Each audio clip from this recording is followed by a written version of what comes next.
RMP చేసిన వైద్యం వికటించి తమ కుమారుడు మృతి చెందారని ఆరోపిస్తూ మంచిర్యాల జిల్లా లక్షెట్టిపేట మండలంలోని ఉత్కూరు చౌరస్తాలో ధర్నా చేపట్టారు. కొమ్మగూడెం గ్రామానికి చెందిన బత్తుల మదకర్ అనారోగ్యంతో స్థానిక ఆర్ఎంపీ అయిన బొట్టు శ్రీను ప్రాథమిక చికిత్స అందించారు. అయితే చికిత్స వికటించి ఆసుపత్రికి తరలించిన తర్వాత కొన్ని రోజులుగా చికిత్స పొందుతూ మృతి చెందారు. మధుకర్ మృతికి ఆర్ఎంపీనే కారణమని ఆరోపిస్తూ రాస్తారోకో దిగారు కుటుంబ సభ్యులు. ఆర్ఎంపీపై చట్టపరమైన చర్యలు తీసుకుని తమకు న్యాయం చేయాలని డిమాండ్ చేశారు. హాస్పిటల్ పోతే డెడ్ అయిందని చెప్పి నాకు అంతేగాని ఎన్ని రోజులే మా ఎమ్మడి కూడా రాలేదు డాక్టరు.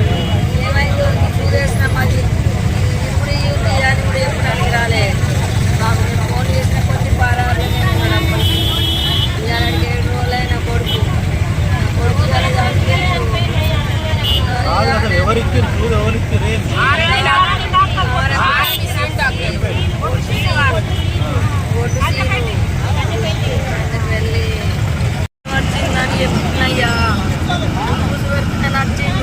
ఎవరు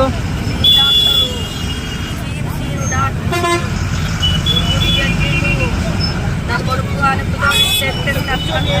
అప్పుడే ఒక చిన్న బాడీ లెక్కింది. ఇంకొకటి పెట్టే వరకు ఎత్తేసుకొస్తాను. మేము అయిందని మళ్ళీ ఫోన్ చేసిన వాళ్ళం మళ్ళీ వచ్చింది. ఇక్కడ లేనన్న లేడు, ఇక్కడ లేనన్న లేడు. ఫోన్ చేసినాం, రీగేసినాం.